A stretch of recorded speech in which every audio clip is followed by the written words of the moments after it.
അപ്പോൾ hello every one, നമ്മുടെ അടുത്ത വീഡിയോയിലേക്ക് എല്ലാവർക്കും സ്വാഗതം. അപ്പൊ ഇന്ന് നമുക്ക് എന്താന്ന് വെച്ച് കഴിഞ്ഞാൽ കുറച്ച് ഇതിന്റെ പേരെന്താ, കിളിമീൻ അല്ലേ? നമ്മൾ കോരാന്നൊക്കെ പറയാറുണ്ട്. ചെമ്പല്ലി വരെയാണ്. ഇത് വേറെ സാധനം അല്ലേ? പുതിയാപ്പിളക്കോര അങ്ങനെയൊക്കെ പറയും. പുതിയാപ്പിളക്കോര, കിളിമീൻ, അങ്ങനെ എന്തെല്ലാം മുഖ്യം ഇതിന് പറയും. ഓക്കെ, അതിപ്പോ എല്ലാത്തിന്റെ പേരും പോവാന്ന് വെച്ച് കഴിഞ്ഞാൽ ഓരോ നാട്ടിൽ ഓരോ പേരാണ് ഈ സാധനത്തിന്. ഓക്കെ, അപ്പോൾ നമുക്കിത് കുറച്ച് മീൻ കിട്ടി. അപ്രതീക്ഷിതമായി ഒരാൾ നമ്മുടെ വീട്ടിന്റെ മുന്നിലൂടെ പോയി. അപ്പൊ ഞാനിങ്ങനെ പുറത്തുനിന്ന് ഫോൺ ചെയ്യാൻ അന്നേരം ഇയാളെ കണ്ടപ്പോൾ ഞാൻ ചോദിച്ചു എന്താണ് സാധനം. അയാൾ പറഞ്ഞ മീനാണ്. ഓക്കെ, അപ്പൊ മീൻ നോക്കി മീൻ വാങ്ങി. ഓക്കെ, അപ്പോൾ കുറച്ച് മത്തിയും കിട്ടി, അതുപോലെ തന്നെ കുറച്ച് ഇതും കിട്ടി. എന്ത്, നമ്മുടെ കിളിമീനും കിട്ടി. അപ്പൊ ഈ കിളിമീൻ നമ്മൾ പൊരിക്കാനാണ് ഉദ്ദേശിക്കുന്നത്. പൊരിക്കുന്നതിന്റെ ആ ഒരു രീതികൾ എന്തൊക്കെയാണ്, എന്തൊക്കെ മസാലകളാണ് ഇടുന്നത്, ജസ്റ്റ് ഒരു വീഡിയോ എടുക്കാമെന്ന് ചോദിച്ചു. സോ നമ്മുടെ സംസാരവും കുക്കിങ്ങും. അപ്പോൾ നമുക്ക് സ്റ്റാർട്ട് ചെയ്യാം. ഇവിടെ സാധനങ്ങളൊക്കെ റെഡിയാണ്. കിളിമീൻ നന്നായി കഴുകി ക്ലീൻ ചെയ്ത് ഇവിടെ റെഡി ആക്കിയിട്ടുണ്ട്. അപ്പോൾ എന്താണോ ഇതിൽ ചെയ്തിരിക്കുന്നത്, എന്ത് മസാലയാണോ ഇതിൽ ചെയ്തിരിക്കുന്നത്, അതേ മസാലയാണ് ഇതിലേക്കും ചെയ്യാൻ പോകുന്നത്. അപ്പോൾ അത് എന്തൊക്കെ മസാലകളാണ് എന്നുള്ളതാണ് ഇപ്പോൾ പറയാൻ പോകുന്നത്. സോ തുടങ്ങാണ്. സോ കേട്ടോളൂ. എന്താ ഫസ്റ്റ് സാധനം എന്താ? ആദ്യം ഞാൻ കുറച്ച് ginger, garlic, green chilli cut ചെയ്ത് ചോപ്പ് ചെയ്ത് വെച്ചിട്ടുണ്ട്. ചോപ്പും അല്ല, ഫുൾ റെഡിയാക്കി ഇതിലേക്ക് ഇട്ട് കൊടുത്തിട്ടുണ്ട്. നമുക്ക് വേണ്ട മസാലകൾ ഞാൻ ആദ്യം പറയാം കേട്ടോ. ഞാനൊരു table spoon Kashmiri chilli powder, ഒരു 1/2 ടീസ്പൂൺ ടേമറിക്, 1/2 ടീസ്പൂൺ പെപ്പർ പൗഡറാണ് എടുത്തിരിക്കുന്നത്. അതിൻ്റെ ഒപ്പം ടേസ്റ്റ് അനുസരിച്ചിട്ട് സോൾട്ട് കൊടുക്കുക. ഞാനിവിടെ ഇപ്പോൾ 1 ടീസ്പൂൺ തന്നെയാണ് സോൾട്ട് കൊടുത്തിരിക്കുന്നത്. ഇതിപ്പോൾ ഏകദേശം ഒരു 700 ഗ്രാം ഫിഷ് ഉണ്ട് അല്ലേ?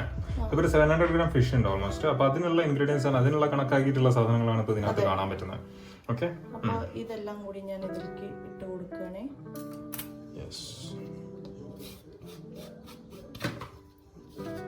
ഇത് ഇട്ട് കൊടുത്തതിന് ശേഷം നമുക്ക് ഇതിൻ്റെ ഉള്ളിൽ വേണമെങ്കിൽ കുറച്ച് ലെമൺ ജ്യൂസ് അല്ലെങ്കിൽ കുറച്ച് വിനേഗർ ഇട്ട് കൊടുക്കുക. ഞാൻ യൂസ് ചെയ്യാൻ പോണത് വിനേഗറാണ്. അവർക്ക് വേണമെന്നുണ്ടെങ്കിൽ ലെമൺ ജ്യൂസ് യൂസ് ചെയ്യാം, അല്ലെങ്കിൽ വിനേഗർ യൂസ് ചെയ്യാം. ഞാനിപ്പോൾ 1 ടീസ്പൂൺ ലെമൺ ജ്യൂസ് അല്ല, വിനേഗർ. ഞാൻ ആദ്യം ലെമൺ ഇടാനുള്ള പ്ലാൻ ആയിരുന്നു. പിന്നെ ഒരാൾ ഇവിടെ ലെമണൊക്കെ എടുത്ത് കളിക്കുന്നത് കണ്ടപ്പോൾ ഞാൻ ആ പ്ലാൻ അങ്ങോട്ട് ഡ്രോപ്പ് ചെയ്തു. ഇനി നന്നായി ഇതൊന്ന് മിക്സ് ചെയ്ത് കൊടുക്കാം. ഞാൻ കൈ കൊണ്ട് തന്നെ മിക്സ് ചെയ്യണേ.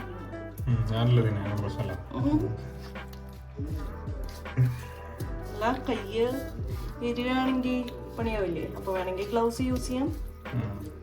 ചിലർക്ക് കൈക്ക് അങ്ങനെയുള്ള പ്രശ്നങ്ങളുണ്ടാവില്ല. ചിലർ പറയുന്നൊക്കെ മീന് ഇതാക്കിയതിന് ശേഷം കൈ അനക്കാനാവില്ല, കൈ മൊത്തം എന്താ പറയാ എരിയുന്നു, പ്രശ്നമാവുന്നു, പിന്നെ സ്മെല്ലും. തിന്നാൻ ആർക്കും ബുദ്ധിമുട്ടുണ്ടാകല്ലേ? ഈ മീൻ മൊത്തം കഴുകി വൃത്തിയാക്കിയത് ഞാനാണ് കേട്ടോ. ഞാനൊന്നും ഇപ്പൊ ആർക്കും വിചാരിക്കണ്ട, ഞാനൊരു ഹെൽപ്പും ചെയ്യുന്നില്ല എന്ന് ആരും വിചാരിക്കരുത്. ഞാൻ എല്ലാ തരം ഹെൽപ്പും ചെയ്യുന്നുണ്ട്. മീൻ വാങ്ങിക്കൊണ്ടുവന്നതും മീൻ കഴുകി വൃത്തിയാക്കി ക്ലീനാക്കി ക്ലീനാക്കി കിട്ടിയോ നന്നാക്കിയിട്ടുള്ളൂ. ബാക്കി ഞാനാ ശരിയാക്കി. അപ്പൊ ഞാനാണ് മൊത്തം ക്ലീൻ ചെയ്തിട്ടോ. നല്ല വൃത്തിയായിട്ട് മീൻ ഇങ്ങനെ എന്താ പറയാ വെള്ളത്തിലിട്ട് ഇങ്ങനെ കഴുകി എടുക്കും. ഓക്കെ, ഇതിന്റെ ഉള്ളിലൊക്കെ മറ്റേ സാധനം ഉണ്ട്. എന്ത്, ഇണർ എന്ന് ഞങ്ങൾ പറയും, പരിനീൽ എന്ന് ചില സ്ഥലങ്ങളിൽ പറയും, മീൻമുട്ട എന്ന് വേറെ ചിലർ പറയും. എന്തായാലും ആ സാധനം ഇതിന്റെ ഉള്ളിൽ ആടെയും ഇവിടെയൊക്കെ ആയിട്ട് ഞാൻ കണ്ടിട്ടുണ്ട്. അപ്പൊ അത് നമ്മൾ പുറത്തെടുത്തിട്ടില്ല. അപ്പൊ അതിന്റെ ഉള്ളിൽ തന്നെ വെച്ചിരിക്കുകയാണ്.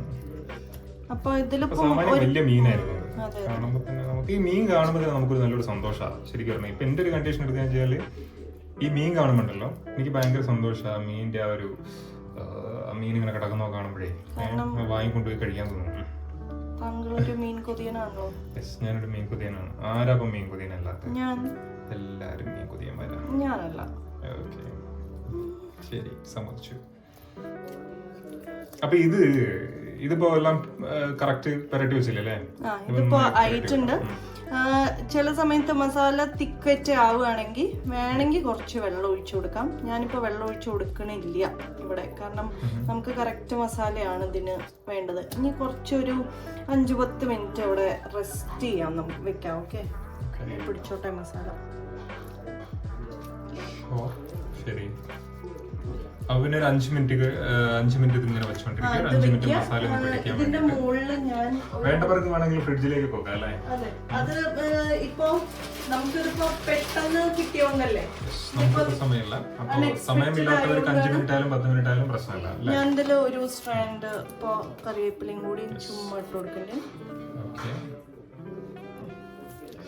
ഇത്രയും സാധനങ്ങളാണ് ഇതിന് വേണ്ടത്. അപ്പോൾ ഇതിങ്ങനെ ജസ്റ്റ് ഒന്നുകൂടി ഒന്ന് കറിവേപ്പിലിട്ടൊന്ന് മിക്സ് ചെയ്തതിന് ശേഷം, കറിവേപ്പില നിർബന്ധമില്ല, ഞാൻ പിന്നെ മത്തിക്കും ഇട്ടിട്ടുണ്ടായിരുന്നു, ഒരു മണവും ഫ്ലേവർ നമുക്ക് കഴിച്ചിട്ട് പറയാമല്ലോ അല്ലേ? സോ കുറച്ച് നേരം അവിടെ റെസ്റ്റ് ചെയ്യട്ടെ. ഞാൻ അധികം നേരം വെക്കുന്നില്ല, കുറെ ഇപ്പോൾ ലൈക്ക് 1 hour അല്ലെങ്കിൽ 2 hours ഒക്കെ വെക്കാൻ ടൈം ഉള്ളവർക്കാണെങ്കിൽ കുറച്ചും കൂടി മസാലയൊക്കെ ആയിരിക്കും പിടിച്ച് ഉള്ളിലേക്കില്ലേ നന്നായി പിടിക്കും. ഓക്കെ, അപ്പൊ അങ്ങനെയുള്ള ആൾക്കാർക്ക് അത് ചെയ്യാവുന്നതാണ്. സോ മസാലയുടെ ഉള്ളിലേക്ക് നന്നായി കയറി പിടിക്കില്ലേ? ഓക്കെ, അപ്പൊ ഇതിവിടെ അങ്ങനെ കിടക്കട്ടെ. ഒരു 5 മിനിറ്റ് ശേഷം നമുക്ക് തിരിച്ചു വരാം. അപ്പോ ഷെഫ് മാറിയിരിക്കണം. ഞാനാട്ടോ പൊരിക്കുന്നത്. ഈ മെയിൻ സൗണ്ട് തുടങ്ങുക ഞാനാണ് പൊരിക്കുന്നത്.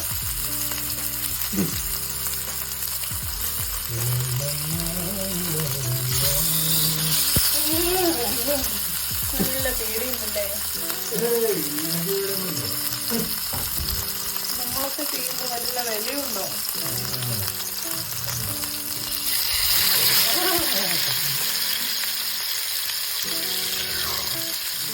വെള്ളം പോയി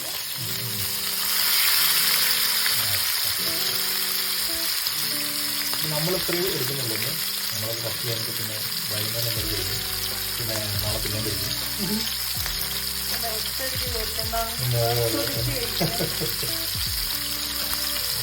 അപ്പൊ അത്ര നേരം ചെയ്ത സാധനത്തിന്റെ ഫുള്ള് കഴിഞ്ഞതാ നമ്മൾ പ്ലേറ്റിലേക്ക് എടുത്തിരിക്കുകയാണ്. ഇത് ലേശം ഡീപ് ഫ്രൈഡ് ആട്ടോ, ഇത്തിരി ഡീപ് ഫ്രൈഡ് ആണ്. അതിപ്പോ ഇവിടെ ഉള്ള ആൾക്ക് അങ്ങനത്തെ ഒരു രീതിക്ക് വേണം എന്ന് പറഞ്ഞത് കൊണ്ട് ഏകദേശം കണക്കിൽ ഇങ്ങനെ എടുത്താം. അപ്പൊ ശരി, ബൈ.